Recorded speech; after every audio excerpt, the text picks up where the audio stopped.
Okay, tonight we're going to get our servos installed, get our plane balanced up, and get ready for a maiden tomorrow. A lot of guys like the high-tech 5245 MG. You can't go wrong. Phenomenal servo. I also am using them. I'm a big fan of high-tech. I fly an A9. And I also use all high-tech receivers. I've had good luck with 225 MGs in the past also, and actually on this build, I did the same thing with my Edge. Doing a bit of a budget build. I'm using HS5245 MG for the elevator and rudder, and two HS225 MGs for the ailerons. I've had really good results with it. Can save a couple of dollars and end up picking up another servo for your next project. Okay, we are all prepped up. If you remember the first video, we hinged our ailerons, installed our control horns with 30-minute epoxy, and we let that stuff set up for a day. Now, at this point, you're going to open your bag that has your push rods and your ball links in it. Okay? There's 3 different sizes. And the best way to explain it is to actually show this diagram. Here's your 3 sizes. Refer to your manual. The 2 that match are for your ailerons.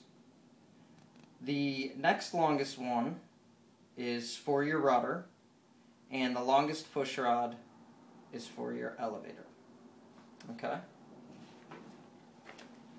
Now, Extreme Flight recommends Dubro part number 670 for Futaba servos, part number 671 for JR servos, and part number 672 for high-tech servos.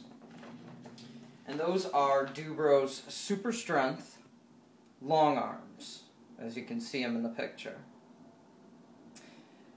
The 2 longest ones in the package are going to be used for your elevator and your rudder. The next 2 shortest ones are used for your ailerons. Okay, so the 2 that match, we're going to thread ball links onto them.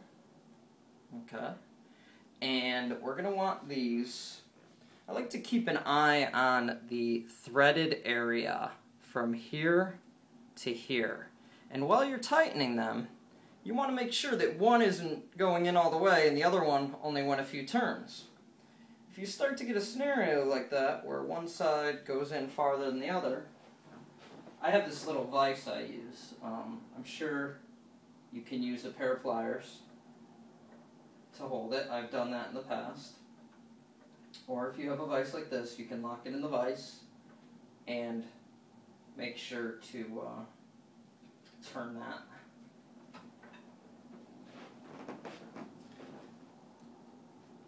that eye loop in. So I can see that I have about the same amount of threads on this side as I do on this side. Now, I already set this one up. So what I'm going to do is just make sure that my control rod is the same distance. Now, I actually tightened this one up a little bit too much. Back it off a few turns, and again, compare it to this one. Before I installed this servo, I hooked up all my servos, I centered them, and I set my radio points all at 0. And when I put my arms on, I made sure that they were all at the proper angle I wanted. Sometimes, if they're not, you can move the control arm around or try a different control arm for that servo, and it may line up a little better for you. So we've got that wing done, and we're going to do this one. Okay.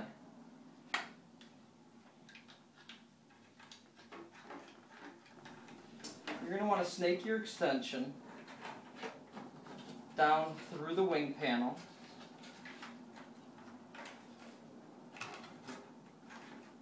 And install your servo.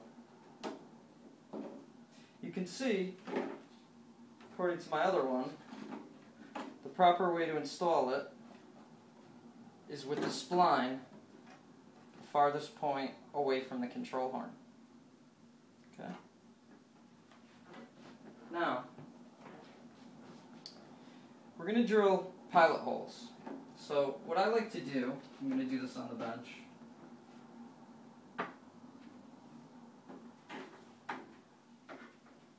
I'm just placing my wing on a roll of masking tape. It's soft enough that it won't damage it. And I can hold my servo centered.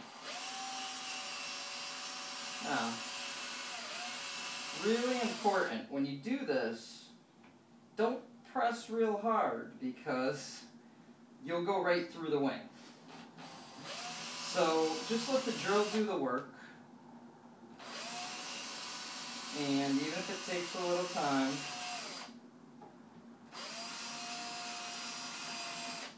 drill the holes.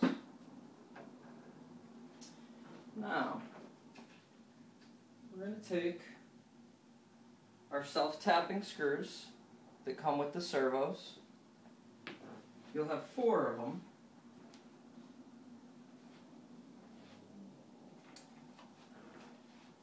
Now I take this for granted sometimes that I know this, but on the servo you can see there's 4 rubber bushings and 4 brass flared collets that we put through from the bottom. So the flared part is on the bottom. Okay?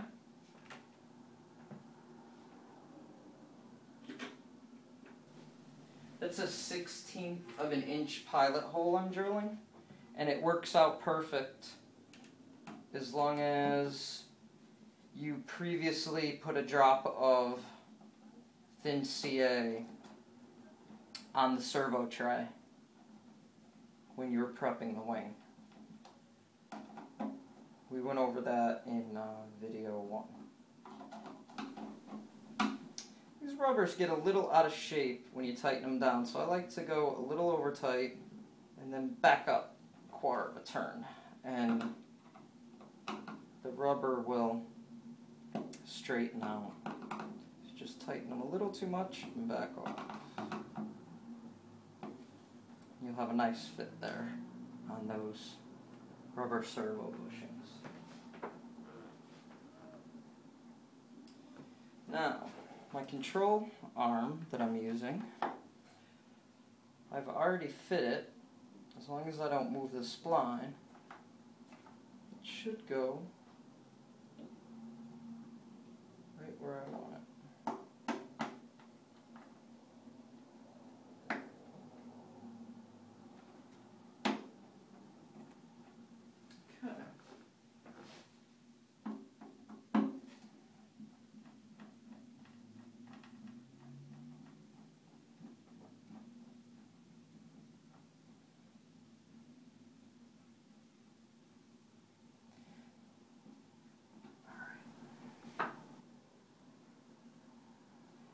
Okay. It's easier to mount your push rod to your control arm when it's not on the servo. So we're going to install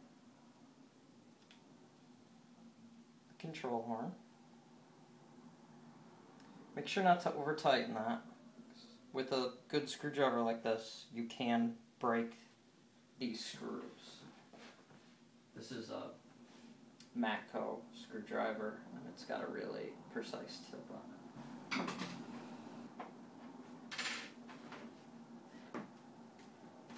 Okay. So now, we're just going to tighten down our servo arm. And we're ready for our final adjustments.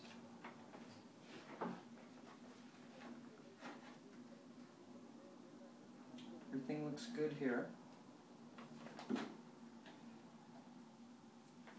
So what we're going to do is, after we install our wings on our plane, we're going to check and make sure that at center point we're accurate to center.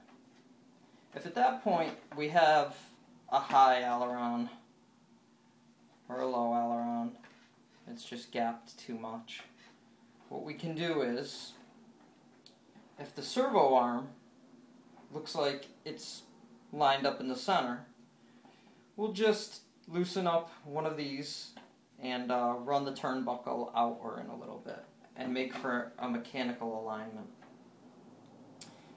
If by chance your servo arm looks a hair off and the aileron favors that direction, well then you can just set it in your base trim with your electronic radio. Okay. The A9 is great for that. You can make pretty much any adjustment and not lose throw in either direction. Now we're going to install our elevator and rudder servos. Like we were saying before, I'm using the high-tech HS5245MGs for the elevator and rudder. They're a great high-quality servo. You want to locate the two longest push rods and assemble them. The long one is for your elevator, and the second longest one in the kit is for your rudder. This is an easy way to make sure they don't come apart. Slide a piece of shrink wrap over the connector, seal it up. Actually, I have my heat gun right here. Use that.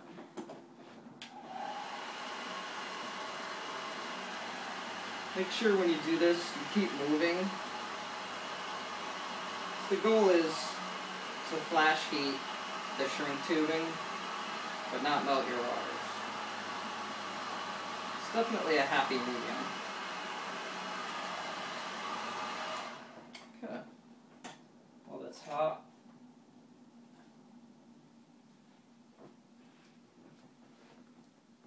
I like to just press down on the shrink tube so it sticks to the connector. You can see.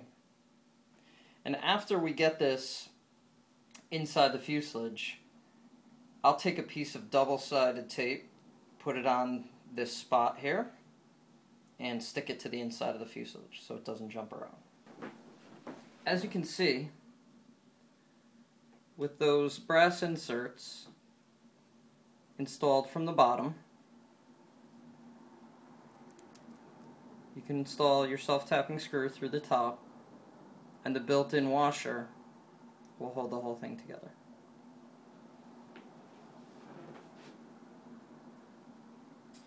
Now, you're going to need a sharp razor blade. You want to locate your push rods. Your longer push rod is for the elevator. Second longest for the rudder. Make sure you're cutting out the correct hole on your fuselage. More than a few guys have got caught up in doing the build and they cut the wrong hole.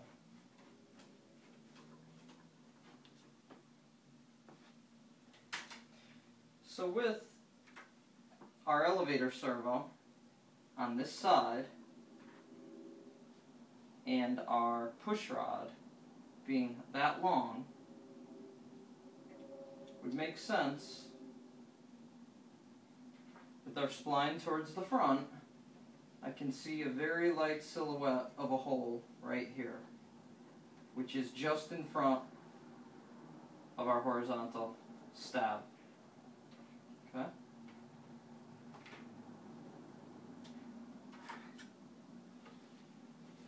The white covering is really nice because you can see the shadow of the hole.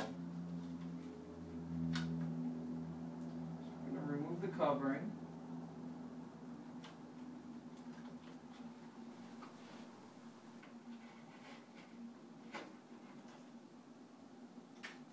Now, you can just remove that and be done with it. Or you can be like me, a little insane. I like to seal that covering. So, with a butane soldering iron and minimum heat, you can seal that so it'll never move and it has a really nice edge.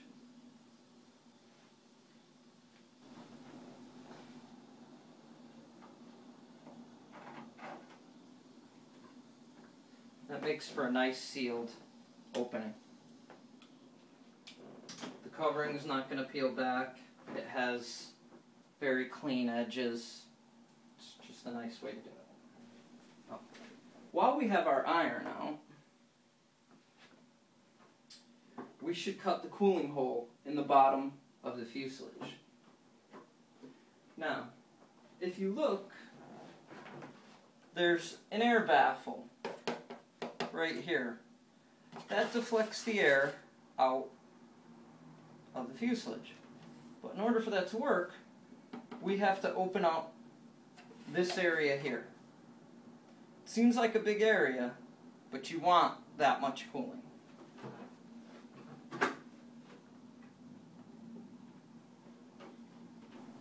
So again, we can start heating up our soldering iron. Locate the hole. Remove the covering.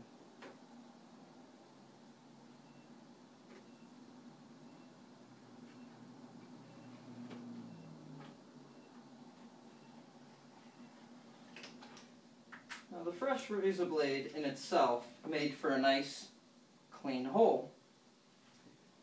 But it may lift, the edges might tear. So again, I'm just going to run the hot iron over the edge briefly.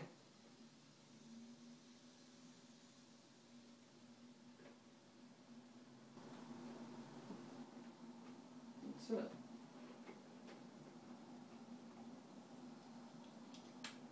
Now we know our edges aren't going to lift.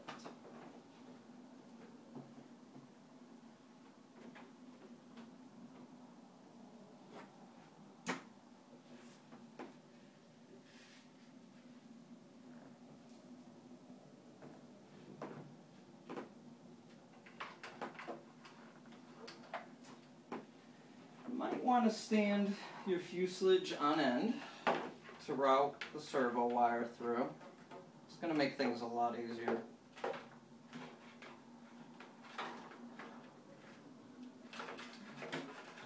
Again, we want the spline towards the front. See, that's a nice fit. Drops right in. I didn't have to make any adjustments.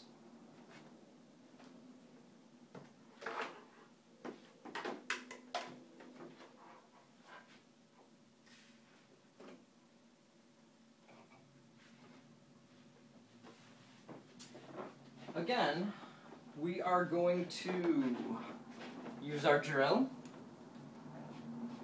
16-inch drill bit, and hold the servo securely. Again, let the drill do all the work. Don't push hard,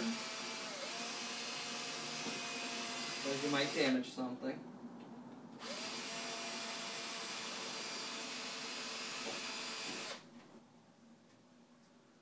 locate your 4 self-tapping screws that came with your servo.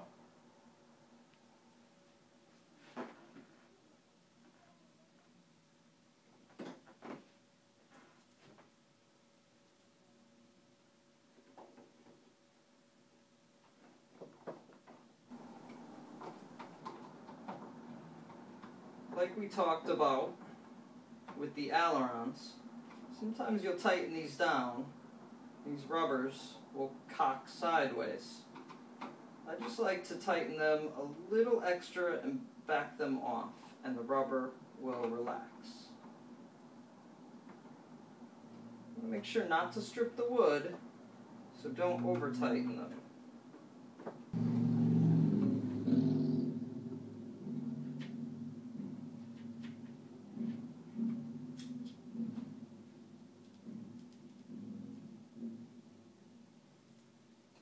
It's a lot easier to install this push rod onto your servo arm before the servo arm's on the servo.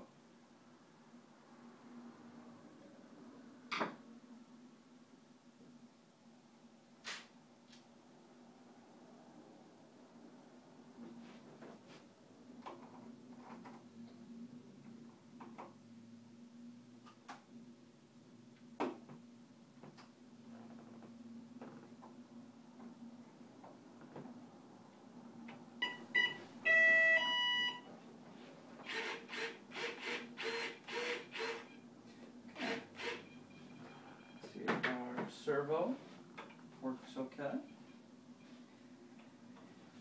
Alright, what I like to do is, to avoid adjustment in the radio, I like to get a good mechanical setup. So what I'll do is I'll take a piece of tape, I'll just put that on the control surface to level it. Now, my control rod and see about how close we are. Well, I'm a little too tight, so I'm just going to back it off a couple turns. And that looks actually just about right.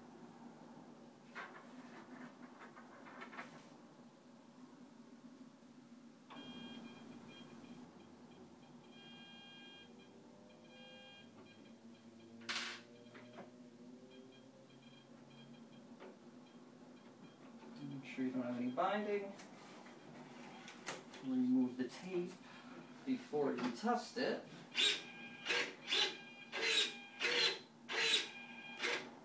We're looking pretty good.